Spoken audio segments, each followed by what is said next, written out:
com as nossas melhores vibrações e com uma calorosa salva de palmas à nossa irmã Maria de Cássia Anselmo. Obrigada. Bom dia a todos.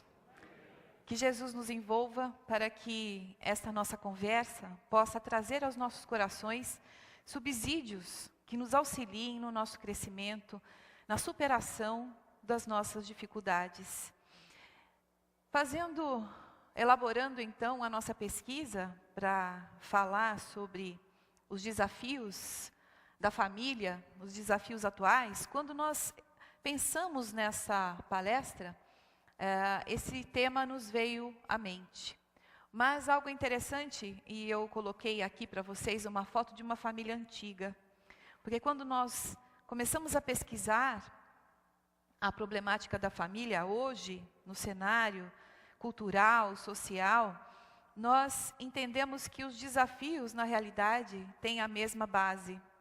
Eles têm um novo formato, mas talvez não sejam tão atuais assim. A base, o formato é atual, mas o cerne de toda a dificuldade é o mesmo. E nós então, ilustramos com uma família antiga, uma foto antiga, para ilustrar essa nossa ideia. Vamos encontrar no livro Vida e Sexo, Emmanuel nos dizendo que, de todas as instituições sociais existentes na Terra, a família é a mais importante, do ponto de vista dos alicerces morais que regem a vida. A família, no contexto da nossa sociedade, como já ouvimos tantas vezes, é a célula máter. É a partir da família que toda a sociedade se constitui. É a partir da família que o nosso alicerce moral é constituído. É a partir da família que nós construímos uma humanidade inteira. Infelizmente, este aspecto é mal compreendido e a família, ela não tem recebido a atenção que merece. A família, ela não tem buscado, enquanto individualidade, por nós mesmos, evidente, nós ainda não aprendemos como nos relacionar de maneira adequada dentro de um lar, nós ainda engatinhamos nas condições de convivência adequada.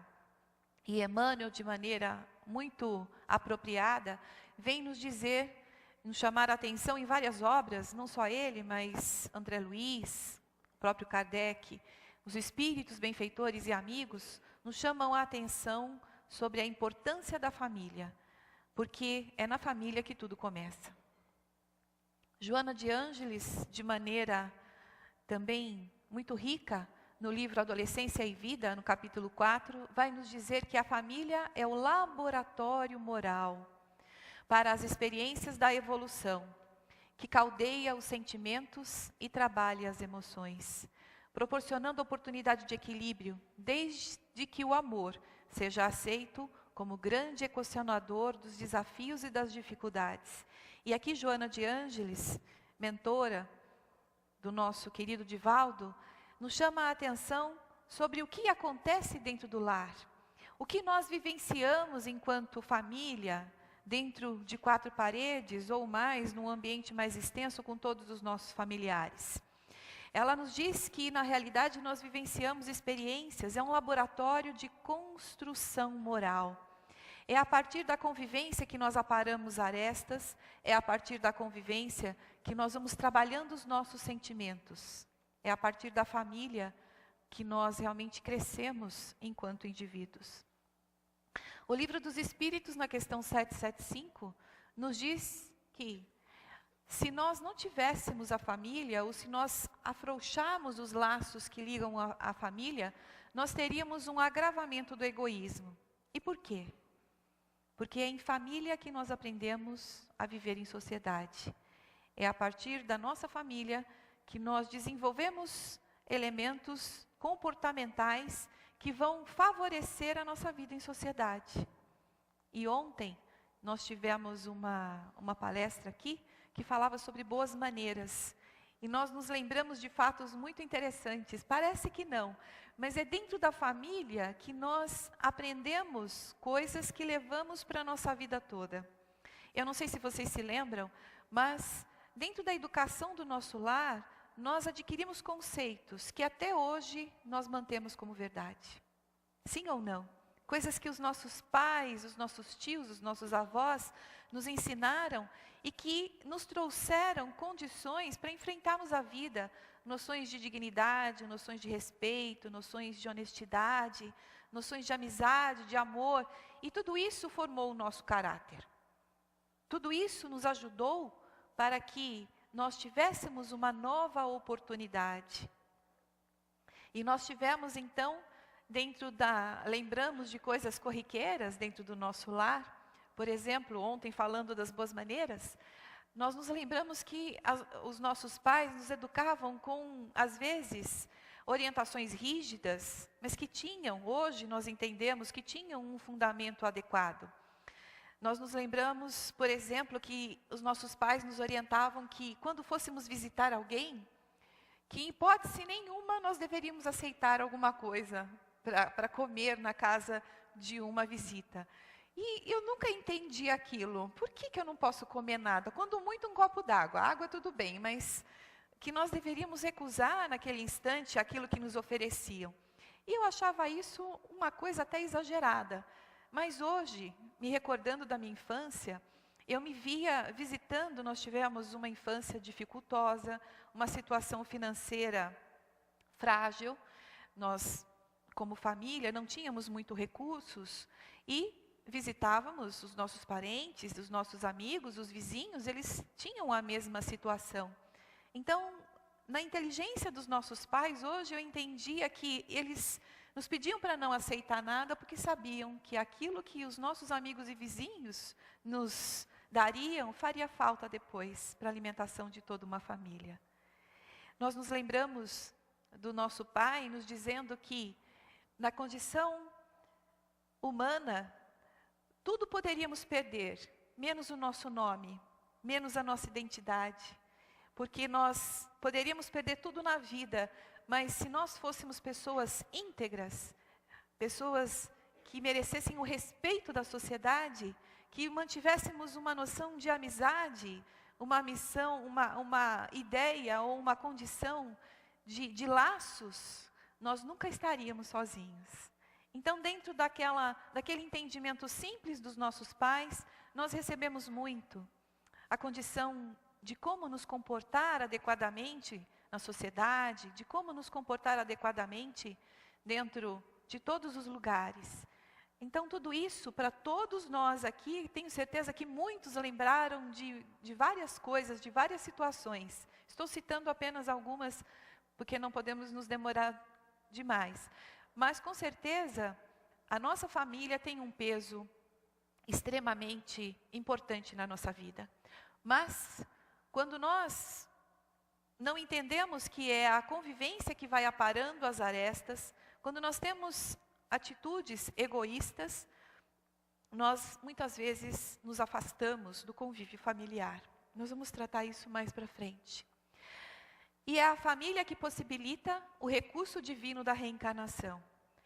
É através da família que se possibilita as nossas sucessivas reencarnações. É através da nossa convivência familiar, de dois seres que aceitam nos receberem como filhos, que podemos dar continuidade no processo evolutivo que Deus criou para cada um de nós. E dentro desse processo evolutivo, nós vamos encontrar sempre, sempre, sempre como base o amor. Aqueles que entendem de alguma maneira que dentro da família atual estão sendo castigados, estão enganados. Chico nos fala, trazendo uma mensagem de Emmanuel, que hoje nós estamos inseridos dentro do núcleo familiar mais adequado ao nosso crescimento. Se Deus desejasse nos punir, Ele nos puniria de várias maneiras. Se Deus, enquanto inteligência suprema, causa primária de todas as coisas, desejasse nos punir, não traria como possibilidade a condição da convivência para nos harmonizarmos com os seres que um dia talvez tenhamos falhado. É através da vida em família que Deus, através da sua misericórdia, do seu amor, nos proporciona um novo recomeço. E isso só é possível através deste amor, dessa misericórdia que Deus tem por cada um de nós. E através desse processo, quando reencarnamos, esquecemos do passado. Aqueles seres com os quais convivemos hoje, com certeza, em passado remoto, tivemos uma ligação. Esquecemos tudo isso, o que nos possibilita uma nova convivência, o que nos possibilita um recomeço. Imaginem se nós nos lembrássemos de que determinada pessoa tivesse feito isto ou aquilo, de bom ou de ruim, não importa, mas principalmente na condição de talvez um engano nas nossas vidas, um prejuízo que tivesse nos feito sofrer, como poderíamos conviver com essas pessoas? Então é através do esquecimento do passado que nós conseguimos a grande oportunidade de conviver novamente. A criança que chega aos nossos braços é essa grande oportunidade. É através do abraço materno que nós, mães e pais, recebemos muitas vezes um filho, uma criança que devemos aprender a amar. É uma nova oportunidade, é um novo recomeço, é uma maneira de, através da fragilidade daquele ser, desenvolver os nossos instintos maternais, paternais e trazer uma condição de amor absoluta, daquele ser que depende de você 24 horas por dia, principalmente nos primeiros anos de vida. E a criança, dentro desses cuidados que requer e necessita, desenvolve em nós os nossos instintos de cuidados, de manter aquele ser. Nós que já fomos mães, somos mães, avós, pais, sabemos que aquele pequeno ser, lindo que nos chega aos braços, precisa de nós, necessita do nosso cuidado durante muitos anos. E hoje, dentro da sociedade, o que nós observamos é que a adolescência ultrapassou um pouco mais, não é? Eu me lembro que, enquanto jovem, nós precisávamos casar logo, porque senão ficaríamos para titia. E isso era um horror na família, ficar para titia. Hoje a opção dos nossos jovens é diferente. Hoje a cultura, a sociedade já não exige isso do jovem. E o jovem, por si só, tem outros objetivos. Hoje nós sabemos que há uma grande necessidade de buscarmos estudos, de buscarmos um crescimento. E o casamento, então, que era realizado por volta de 20 e poucos anos, hoje nós já vemos o jovem ficando dentro de casa até os 30 anos, pelo menos, 20 e poucos, 30 anos. Então, nós já temos uma outra realidade e a família, dentro deste contexto, também precisa se modificar, se adaptar para receber essas novas necessidades. Já falamos da maternidade, grande recurso divino, grande responsabilidade, mas também fruto de muitas alegrias. Como é aquela frase que nós sabemos e ouvimos desde pequenas? Ser mãe é padecer no paraíso, não é isso? Sofremos, temos dificuldades, mas a cada novo passo daquela criança, cada palavra aprendida, cada lição compreendida, nós nos realizamos novamente. Como uma alegria de um filho é mais do que uma alegria pessoal nossa. Nós nos realizamos e nos felicitamos mais em ver a alegria de um filho do que a nossa própria. Então, a maternidade e a paternidade são, sem dúvida nenhuma, tarefas divinas que Deus separa para cada um de nós. Novas oportunidades, novos conhecimentos. Nós temos que melhorar muito para receber de maneira mais adequada as crianças que chegam hoje no nosso universo. Para hoje sermos pais e mães, para desenvolvermos essa estrutura familiar adequada, precisamos nos preparar. Aquilo que nós tivemos enquanto filhos, hoje talvez já não sirva tanto, nós temos que buscar novos aprendizados, nós temos que nos atualizar nas dificuldades atuais, para que como pais e mães possamos realmente doar de nós o melhor e criar estruturas adequadas para o crescimento dos nossos filhos. E se a família, num todo, tem toda essa magnitude, se a família é tão importante, se nós todos reconhecemos o papel da família, por que será que é tão difícil viver em família? Por que será que cada um de nós tem essa dificuldade tão grande? Nós nos lembramos de uma amiga, também expositora da casa, que nos diz que ela não tem problema com a família.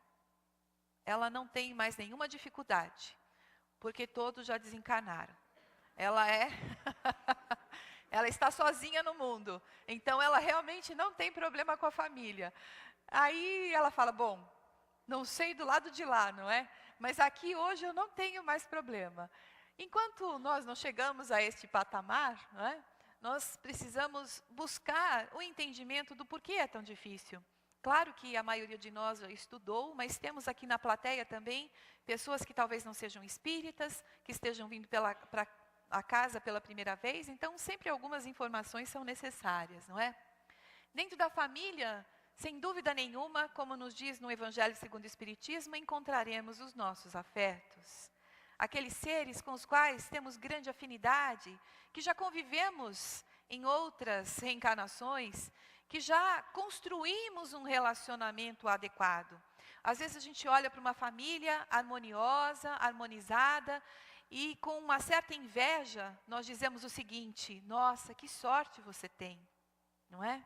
Que sorte vocês têm de viver em harmonia. Sorte nada. Ninguém nasce pronto, nenhum relacionamento nasce do nada. Tudo precisa de dedicação, todo relacionamento precisa de carinho, de construção. E Emmanuel é muito feliz, no livro Fonte Viva, na questão que fala dos parentes, ele nos diz que toda parentela é uma obra divina a ser construída. Que Deus nos dá os elementos para que nós construamos, então, os nossos relacionamentos. E isso é muito inteligente. Os espíritos que se encarnam numa mesma família, sobretudo entre parentes próximos, são, o mais frequentemente, espíritos simpáticos, unidos por relacionamentos anteriores que se traduzem por sua afeição durante a vida terrestre. E às vezes a gente se acha prejudicado, porque se nós formos olhar a nossa família, muitas vezes não identificaremos esses espíritos afins e simpáticos, mas nós às vezes queremos o máximo, quando ainda não somos o máximo. E ouvindo a palestra de um amigo nosso, que falava sobre reencarnação e família, ele vai nos chamar a atenção que mesmo entre espíritos afins, nós temos divergências de ideias. Mesmo entre espíritos que se amam, nós vamos encontrar valores diferentes, nós vamos encontrar pensamentos diferenciados. Isso é comum no nosso grau evolutivo. Isso é extremamente saudável. Já pensou se todos gostassem do azul? Se todos gostassem do amarelo? Se as pessoas não tivessem a oportunidade de se expressar e de não concordarem com as ideias? Na realidade, enquanto família, nós temos que aprender a dialogar. Nós temos que aprender a ouvir a opinião dos nossos filhos, dos nossos jovens. Nós temos que aprender a dividir, a fazer concessões, a buscar, nos colocar no lugar do outro e entender como ele pensa, o que acontece naquela situação. Então, é muito importante entendermos que mesmo entre aqueles que se amam, existem diferenças, porque nós somos semelhantes, não somos iguais. Cada um de nós tem uma história evolutiva, cada um de nós passou por experiências diferentes. E hoje, graças a Deus, nós estamos no nosso melhor modelo. Nós somos o melhor. De toda a nossa história reencarnatória, hoje nós estamos na nossa melhor forma. Somos até hoje a nossa melhor apresentação, porque já evoluímos, já crescemos, e hoje nós estamos num bom momento.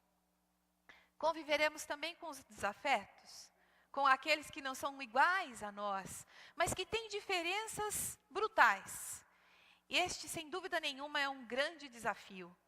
Mas isso não ocorre para nos castigar, mas ocorre para que nós aprendamos a conviver com as diferenças. E nós vamos encontrar ainda no Evangelho segundo o Espiritismo. Mas pode ocorrer também que entre esses espíritos, que esses espíritos sejam completamente estranhos uns aos outros, divididos por antipatias igualmente anteriores, que se traduzem da mesma forma por seu antagonismo na Terra, para lhe servir de prova. E aqui nós fazemos um adendo, lembrando várias passagens que nós encontramos nos livros da codificação, nos livros de André Luiz, nos livros de Emmanuel, onde famílias, seres que se arrependem do convívio com outras criaturas, pedem, imploram por uma nova oportunidade. Erramos aqui, desencarnamos, tomamos consciência destes erros na pátria espiritual, porque a vida é uma sucessiva forma de reencarnação. Nós vamos reencarnar tantas vezes quantas forem necessárias até atingirmos o patamar evolutivo adequado. E dentro dessas sucessivas reencarnações, vamos acertar, vamos errar. Dentro dos nossos acertos, construímos os nossos afetos. Mas dentro dos nossos erros, que não cometemos porque queremos, mas porque não sabemos, nós poderemos errar com as pessoas. Desencarnados na pátria espiritual, já conscientes da realidade reencarnacionista, nós vamos implorar por uma nova oportunidade. Não porque tenhamos medo do castigo, não porque nós tenhamos qualquer outro tipo de problema, mas porque a nossa consciência nos pede. E dentro dessa condição de pedir, de implorar, nós recebemos uma nova oportunidade. E é dentro do nosso lar que muitas vezes, no meio de vários espíritos afins, recebemos um que é extremamente diferente. Recebemos um que algumas mães dizem, não é possível, meu filho, eu acho que te trocaram na maternidade, porque você é totalmente diferente, é a ovelha negra da família. E ali não está um castigo, mas está uma grande oportunidade de nós trabalharmos os nossos sentimentos, nos tornando melhores, para que, se não amamos ainda aquela criatura, aprendamos a amá-la como ela é, favorecendo o seu crescimento, favorecendo o seu desenvolvimento espiritual, mas desenvolvendo em nosso coração um amor verdadeiro. Tendo ali a oportunidade de reconstruir um passado, muitas vezes, de muito sofrimento. E às vezes algumas mães nos procuram na casa, porque nós trabalhamos na assistência espiritual, desenvolvemos várias tarefas na casa, já colaboramos também na área de infância, juventude e mocidade. E algumas mães nos procuravam e dizendo, mas eu tenho muitas dificuldades com o meu filho de relacionamento, nós brigamos muito, ele discute muito comigo, eu tenho a impressão de que falhei. Não, isso é um momento dentro da vida daquele jovem, daquela criança. E se nós fôssemos imaginar o que vivíamos no passado, se hoje você já está dentro do mesmo lar, você já se relaciona, se você já não odeia mais aquele ser, se você já tem por ele um amor, mesmo que um amor ainda na forma de, às vezes, de dificuldades, nós já progredimos, nós já evoluímos, nós não sabemos o que tivemos lá no passado. Nós sabemos que hoje, sem dúvida nenhuma, como já dissemos, estamos no nosso melhor. Então já houve um progresso, mas nós muitas vezes não temos consciência desse progresso. E vamos entender também que os verdadeiros laços de família são os da simpatia e da comunhão de pensamentos. E aqui nós trouxemos uma imagem de um fato que correu pela internet, não sei se todos conhecem. Esta mãe tigresa, ela perdeu os filhotes e caiu numa depressão profunda, caiu numa tristeza absoluta. E ela, morando num zoológico, os veterinários, os cuidadores, tiveram uma ideia de vestir os porquinhos com a pele de um tigre, e colocar os porquinhos junto com esta tigresa. Ao primeiro momento poderíamos pensar que eles seriam o almoço dela.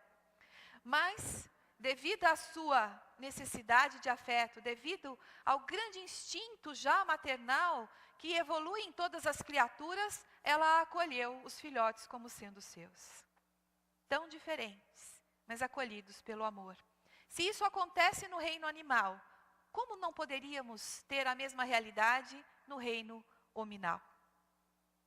Nós, criaturas mais evoluídas, criaturas mais preparadas, que já estagiamos em vários reinos, já desenvolvemos, a partir do reino animal, esse instinto de proteger a nossa cria, esse instinto de cuidar da nossa prole, de dar a eles condições de desenvolvimento.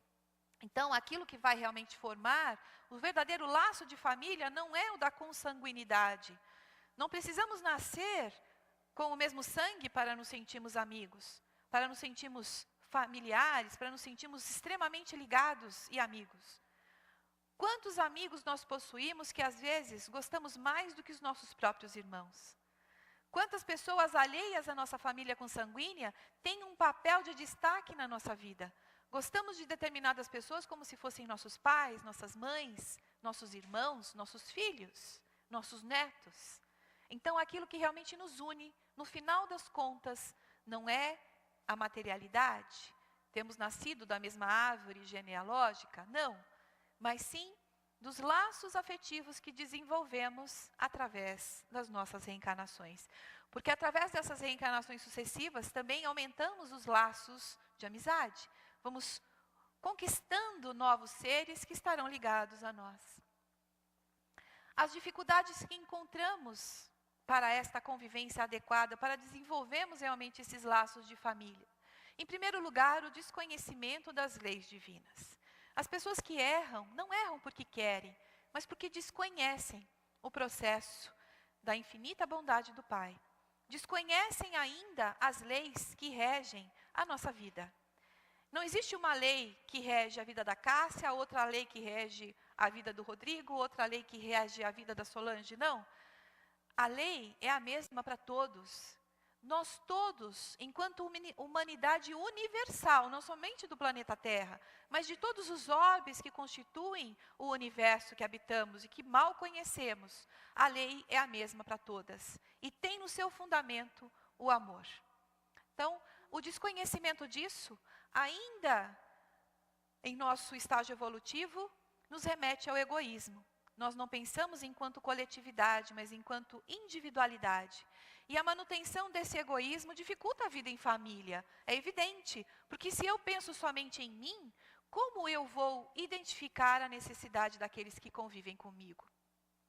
A nutrição dos sentimentos negativos. Desconhecendo os princípios da reencarnação, nós ainda alimentamos esses sentimentos negativos que precisariam ser trabalhados. Velhos problemas, novos formatos. Temos no Evangelho segundo o Espiritismo o esclarecimento de que o egoísmo é a base de toda a problemática humana. E vamos entrar em algumas situações que hoje a família vivencia enquanto dificuldade. A dependência química, por exemplo. A dependência química, ela é, alguns esclarecimentos básicos, nós nos tornamos dependentes químicos quando dependemos de substâncias que não pertencem ao nosso corpo físico e alteram o nosso comportamento. Existem as drogas lícitas ou não. As lícitas e que hoje nos trazem uma grande preocupação é o álcool. Nós vemos os nossos jovens cada vez mais sendo instigados pela mídia ou pelo comportamento coletivo daqueles que adaptaram isso às suas vidas como algo normal, como algo corriqueiro.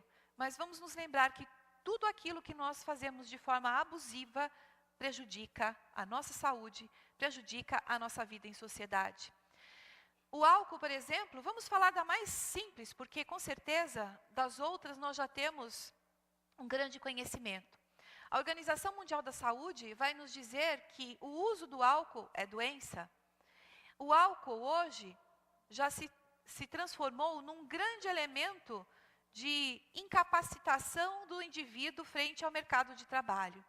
Já é observado como forma de afastamento das nossas atividades profissionais. Num trabalho muito interessante que o AA faz, ele vai nos dizer que o indivíduo que se envolve drasticamente com álcool, ele passa por 3 fases. A primeira do macaco, onde ele bebe para se tornar popular. Ele brinca, ele ri. O álcool, muitas vezes, acontece na nossa vida para tirar as inibições, para esquecermos as nossas dificuldades, os nossos problemas, e nós nos tornamos dependentes daquilo. Tentamos trazer do campo exterior recursos para trabalhar os nossos sofrimentos.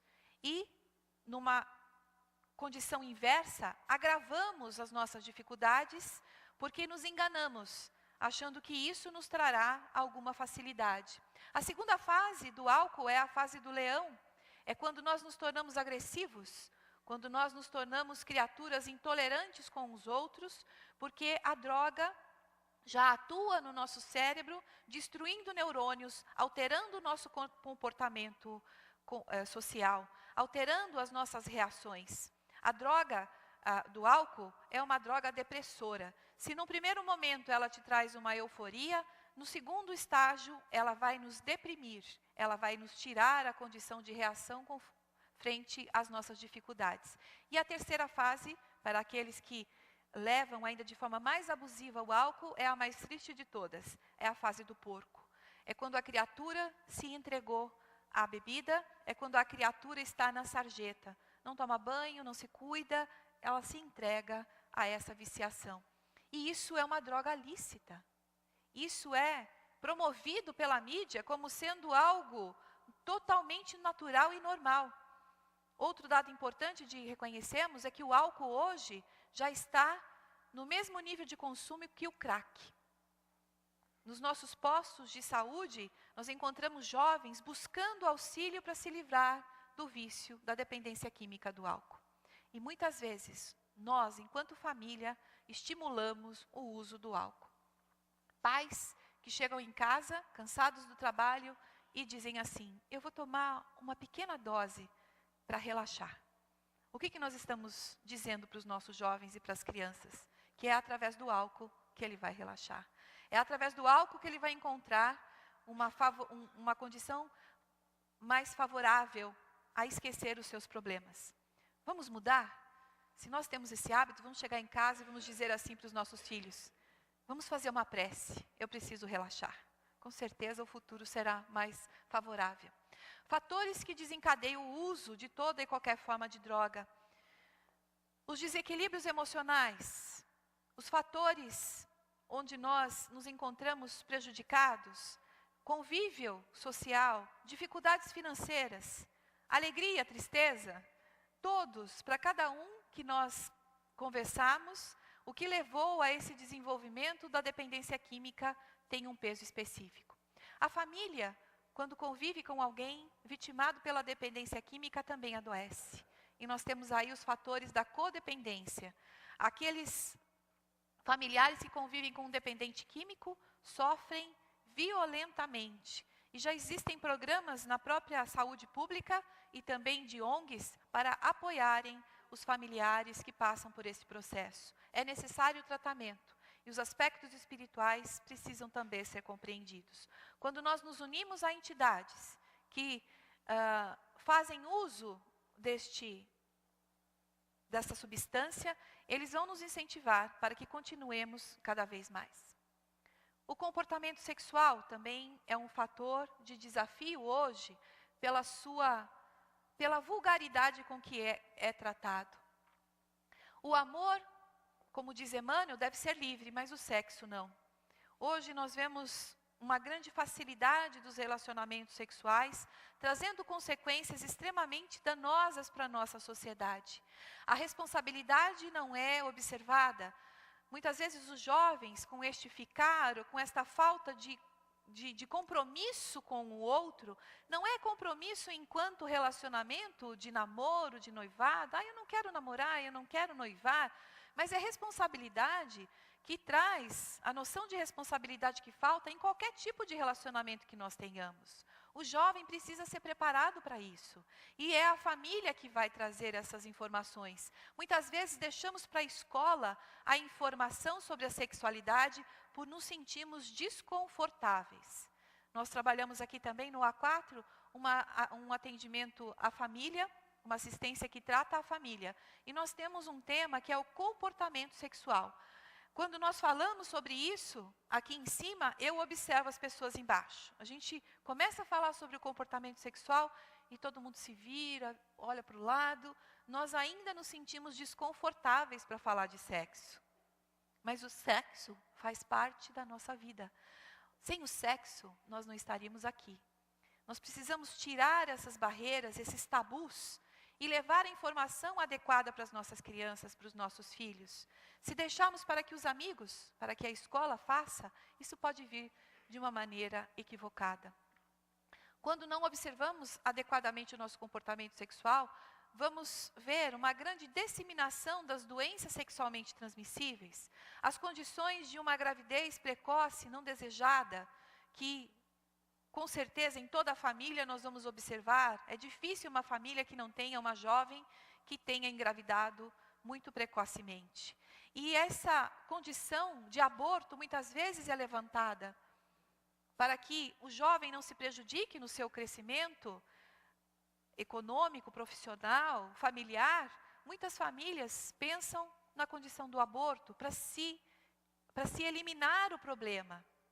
E é evidente que nós já sabemos que toda forma de vida é extremamente importante, que somente Deus pode trabalhar desta maneira, concedendo ou não a vida, e que nós em nenhum momento poderemos nos dispor de nenhuma vida. Não lesamos a ninguém sem lesar a nós mesmos. É Emmanuel de novo nos dizendo no livro Vida e Sexo. Devemos tentar trabalhar em nós e educar a nós mesmos e aos nossos filhos com relação ao controle dos nossos hábitos.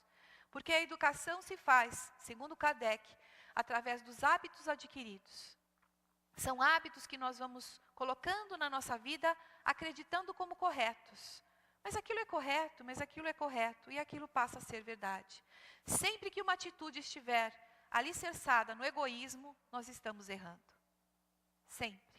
Então, a questão sexual é muito importante. As separações que acontecem também no campo familiar. E nós não falamos aqui somente do divórcio. Nós falamos aqui também da separação de irmãos que passam anos sem conversarem, que passam anos sem se falarem, porque brigaram no último Natal. Talvez por ficarem com a coxa menor do peru, talvez por na hora da sobremesa, um comentário inadequado, nós nos melindramos, nos afastamos. Deixamos de conversar. Rompemos os laços familiares. Tudo isso baseado no egoísmo, no orgulho, sem dúvida nenhuma. Muitas pessoas ainda se culpam com relação ao divórcio. Nós não estamos aqui entrando no mérito do divórcio, porque conforme encontramos também no Evangelho segundo o Espiritismo e no Livro dos Espíritos, às vezes as uniões que se fazem entre marido e mulher chegam a um nível de dificuldade tão grande que não é mais possível a convivência. Então, nos dizem os Espíritos, é melhor um afastamento estratégico por um tempo do que isso venha a se transformar numa situação muito pior. Nós não estamos falando dessas situações. Mas se nós trabalhássemos mais em nós mesmos as questões da renúncia, as questões de trabalharmos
Para Deus, quem será que é melhor? O palmeirense ou o corintiano? O japonês ou o negro? Para Deus, quem é melhor? Aquele que erra ou aquele que acerta? Aliás, quem é que acerta o tempo todo? Para Deus, quem é melhor? O mocinho ou o bandido? E nós já dissemos anteriormente, numa outra palestra, que muitas vezes nos achamos os mocinhos da história, não é? Mas será que a gente não tem um dia de bandido? Quem é que não tem aqui um dia de bandido? Um dia de bad guy, como dizem os americanos. Bad boy, não é? Todos nós temos as nossas dificuldades, todos nós erramos. E não podemos apontar o erro do outro.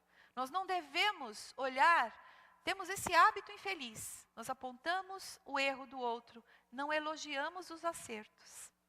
Você pode passar uma vida inteira agindo corretamente. Se você dá um deslize, você será lembrado pelo seu deslize, não pelos seus acertos. Nós precisamos mudar, nós precisamos construir uma nova forma de nos relacionar com os nossos parentes, com os nossos familiares, porque é daí que a sociedade se forma e se transforma. Os valores distorcidos. No nosso lar, o que nós valorizamos mais? O que constitui um lar são as pessoas, não as coisas. Ainda muito atrelados ao materialismo, nós muitas vezes passamos por situações desnecessárias, infringindo à família um ritmo inadequado, buscando muito mais o ter do que o ser. O imediatismo que nós buscamos nas soluções dos nossos problemas, esquecendo ou não sabendo que nós somos espíritos eternos, que nós somos espíritos criados para a eternidade, ou melhor, somos imortais, porque tivemos um começo, mas fomos criados para a eternidade. E dentro deste processo não cabe o imediatismo, cabe um trabalho constante na nossa própria transformação. O que mais tem valor para nós? As coisas ou as pessoas? Gostamos muito de um poema, que se não me engano vem de uma música, do Bob Marley. Ele diz o seguinte: as coisas foram feitas para serem usadas e as pessoas para serem amadas. Mas nós amamos as coisas e usamos as pessoas. Então, enquanto nós não equilibrarmos esse tipo de relacionamento com o mundo material, nós seremos ainda infelizes. Pareceremos aquele coelho que corre atrás de uma cenoura pendurado numa vara, porque no materialismo nós teremos apenas o prazer. A felicidade vem dos conceitos espirituais, bem trabalhados, bem elaborados na nossa vida. Os nossos verdadeiros tesouros, as nossas verdadeiras conquistas. E um engano também que nós, enquanto famílias, cometemos, é a questão de buscarmos para os nossos filhos muito mais a instrução do que a educação. A instrução é extremamente importante, nobre, digna, e sem ela, como disse a Eglemar aqui no começo da nossa palestra, sem o conhecimento nós não evoluímos. Mas nós supervalorizamos a instrução, desvalorizando a educação. Porque a educação se dá a nível moral, a educação se dá a nível emocional. Adaptando os nossos hábitos, trabalhando as nossas dificuldades. Nós precisamos resgatar isto dentro da família. Como dissemos no começo, hoje talvez nós encontramos um panorama diferente. Ouvindo outra reportagem também esta semana, falando sobre a condição da tecnologia no nosso planeta, e uma educadora americana muito preocupada com a convivência familiar, porque os pais, muitas vezes nós criticamos os jovens, de estarem sempre antenados na sua internet, no seu computador, mas o cenário americano, segundo aquela professora, é de que os pais sentam com os filhos pequenos ainda para almoçar ou para levá-los para um recreio, e eles estão ali no seu celular, no seu BlackBerry, na sua internet móvel, cortando toda e qualquer atenção aos seus filhos. Nós precisamos nos adaptar.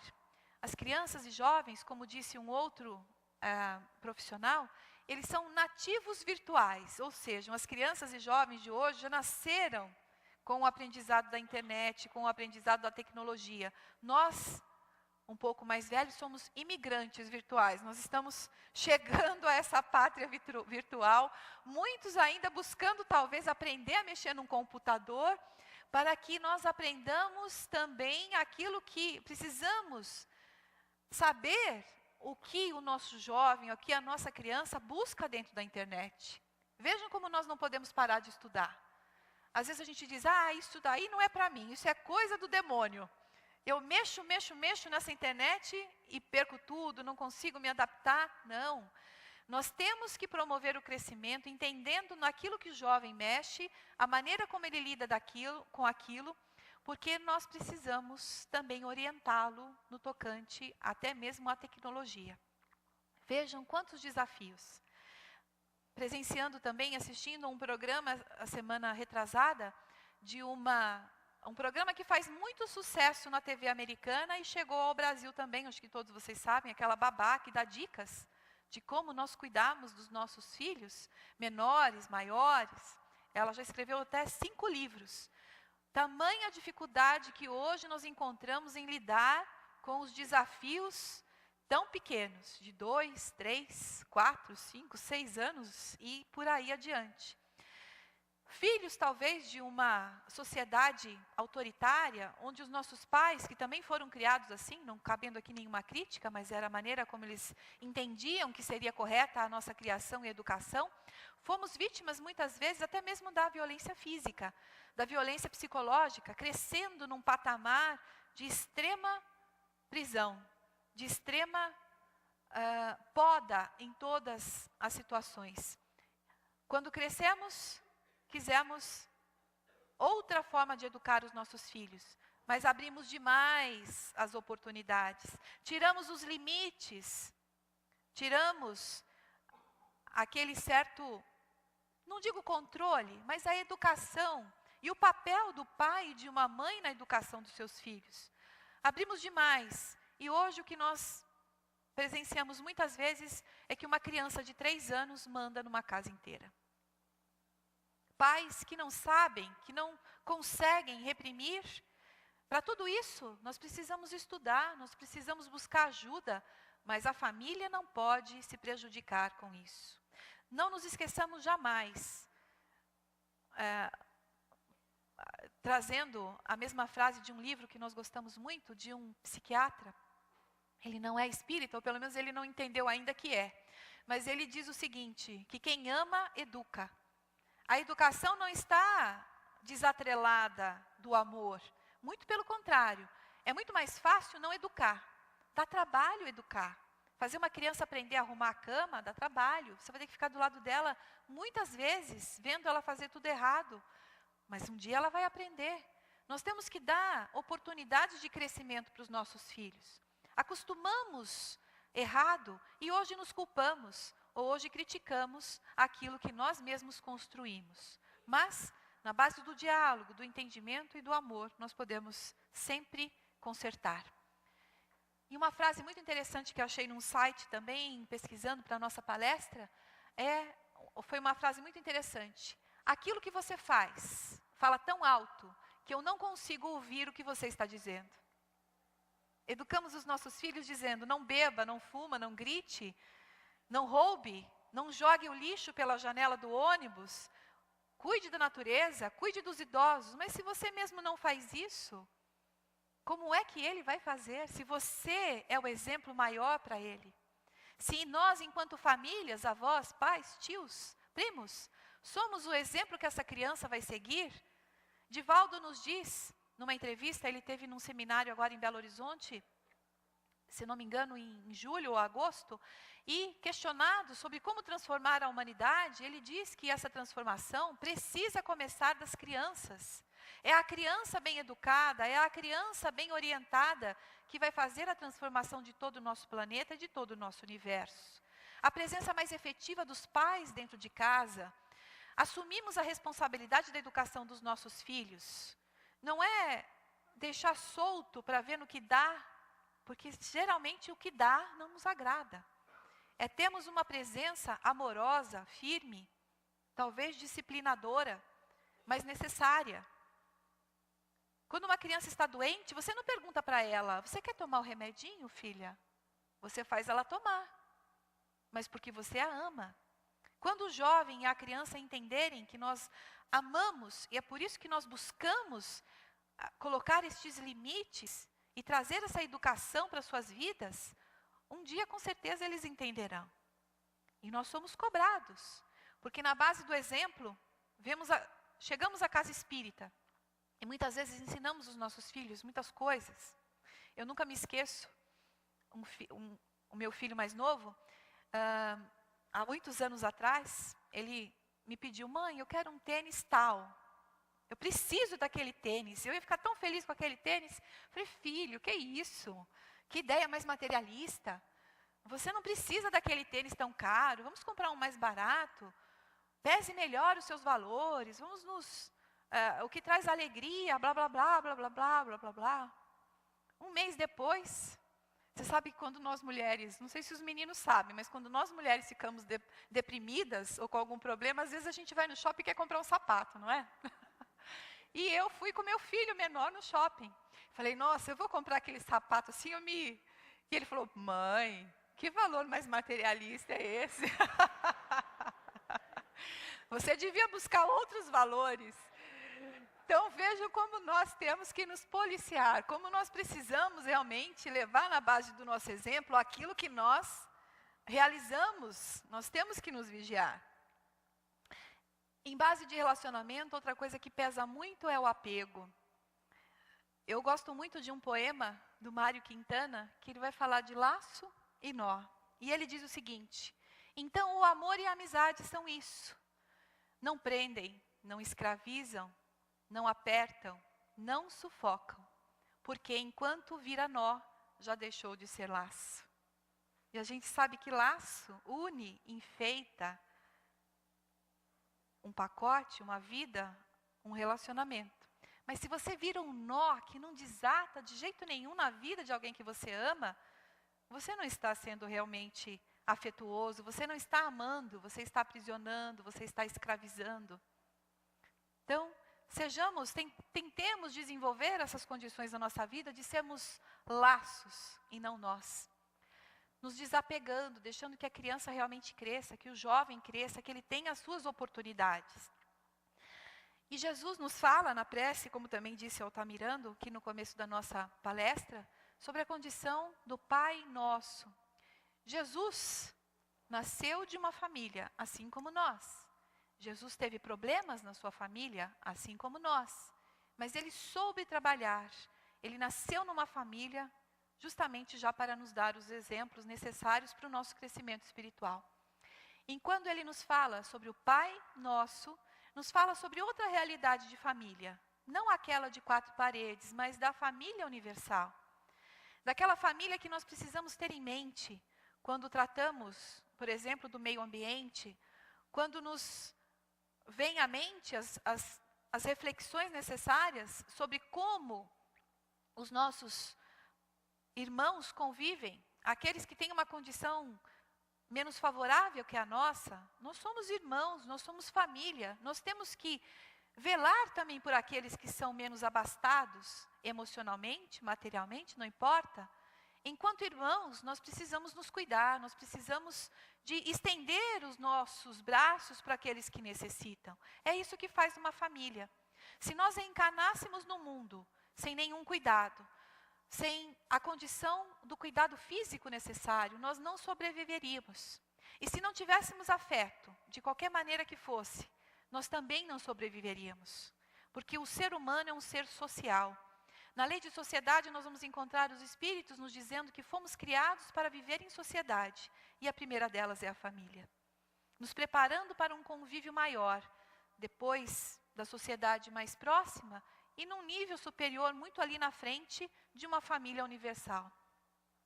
Vamos nos lembrar de uma passagem do Dr. Bezerra de Menezes, que nos diz o seguinte: convidado, depois de desencarnado 50 anos, ele é chamado por Maria, nossa mãe amada, nossa mãe maior, é chamado por Maria, que já está numa outra dimensão, para que ele abandone a Terra, para que ele deixe a Terra e comece já um aprendizado em outros níveis.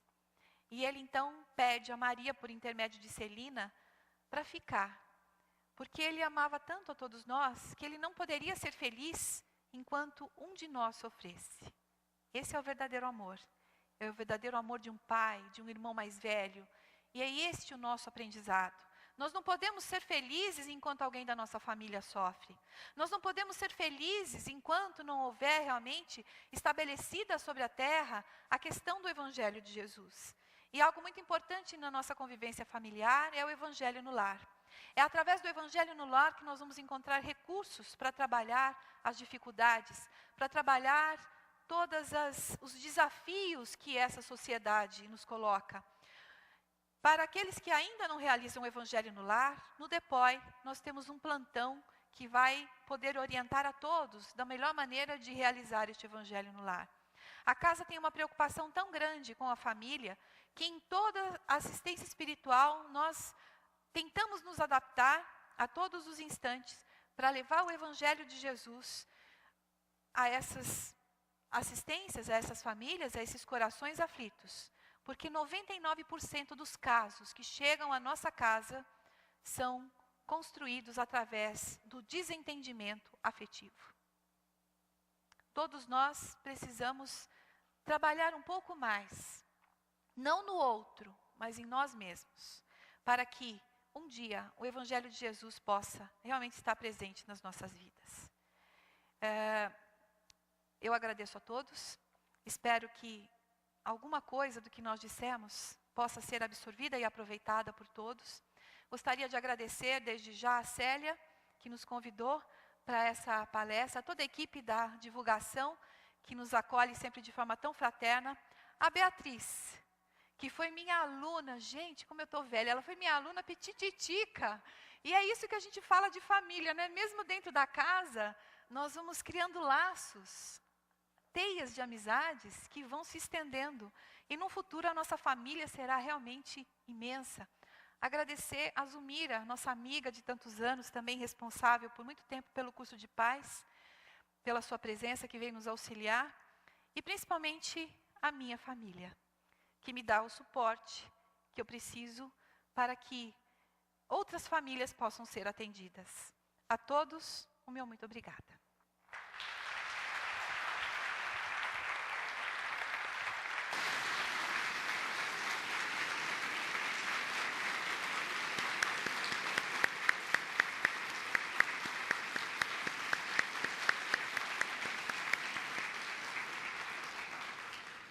Maria de Cássia Anselmo, receba os nossos cumprimentos com os nossos agradecimentos por essa exposição tão esclarecedora.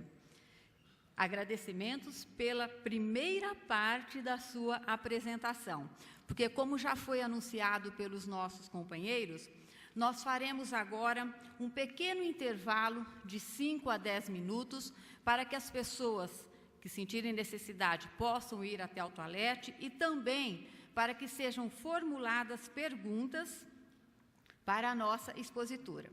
Aqueles que não tiverem papel, caneta ou lápis e que necessitarem, podem se identificar, por gentileza, que os nossos colaboradores estarão entregando aos senhores.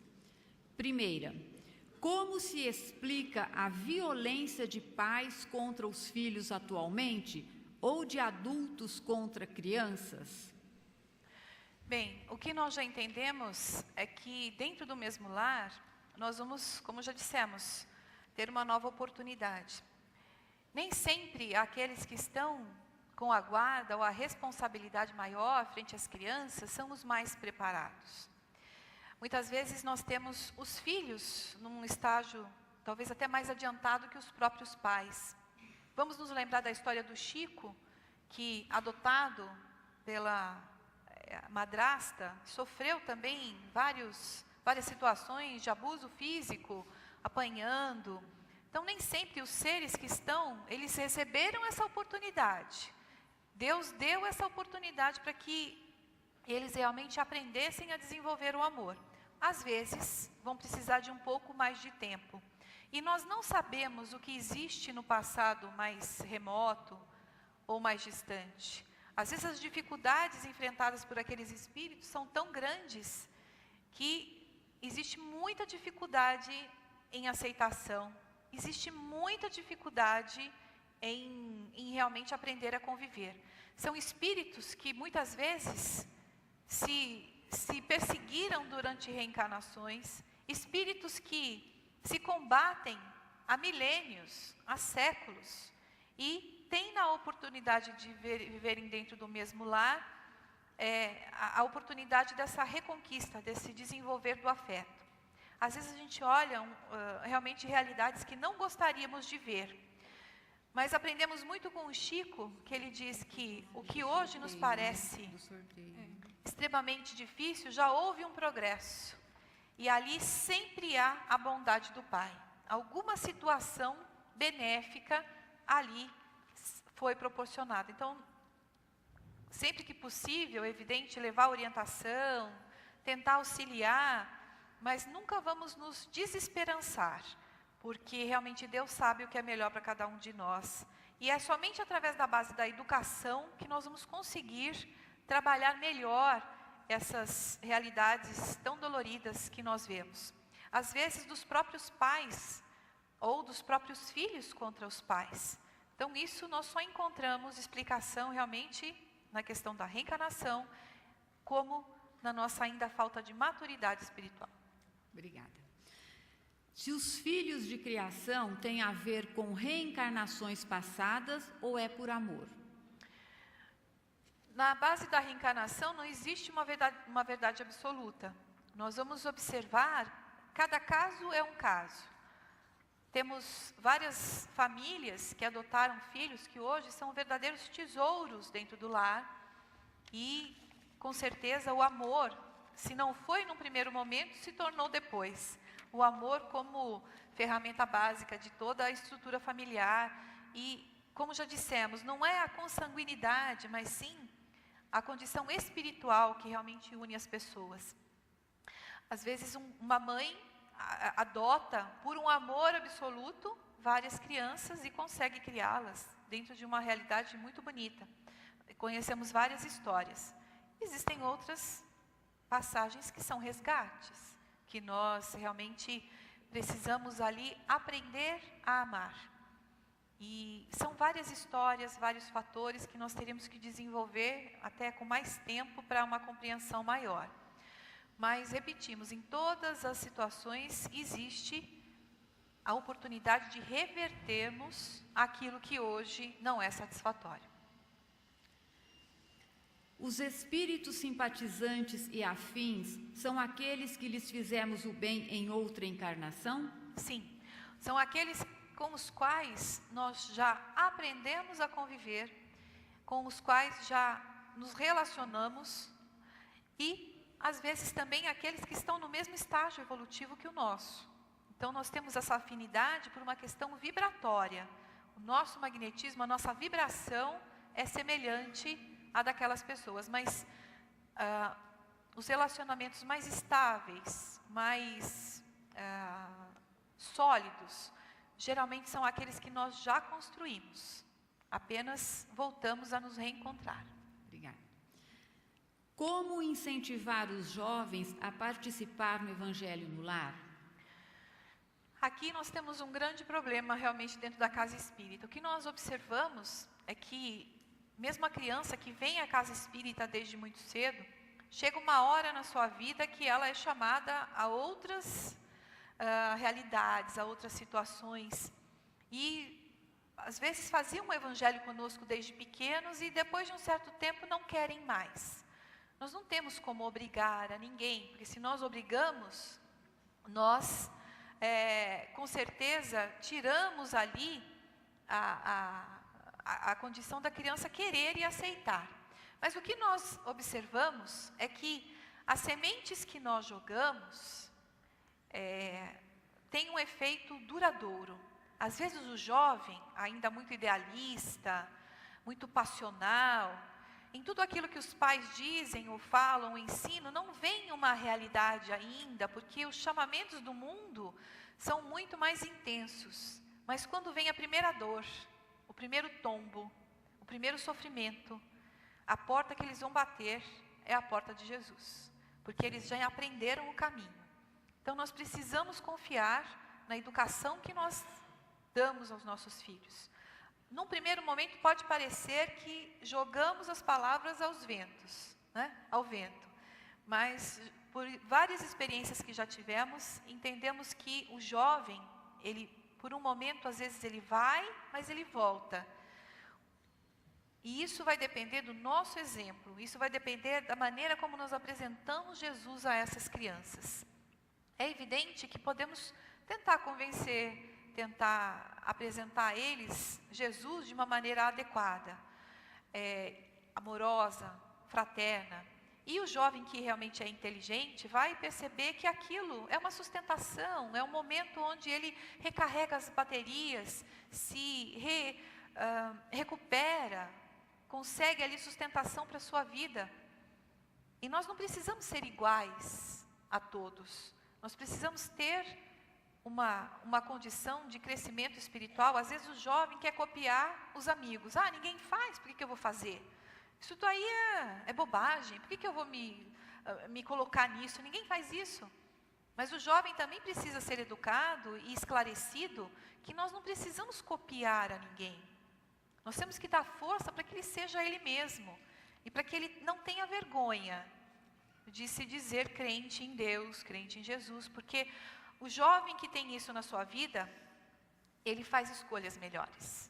O jovem que é apresentado a Deus desde pequeno, e nós temos entrevistas até com pessoas que fazem a recuperação de dependentes químicos, cientistas, psicólogos, psiquiatras, e eles nos dizem que aqueles que realmente são tratados também no aspecto religioso, têm uma recuperação maior. Então nós precisamos apresentar um Deus e um Jesus mais amigo, mais amoroso. Vamos ver como é que a gente apresenta esse Deus, esse Jesus para as crianças. Às vezes nós estamos apresentando errado.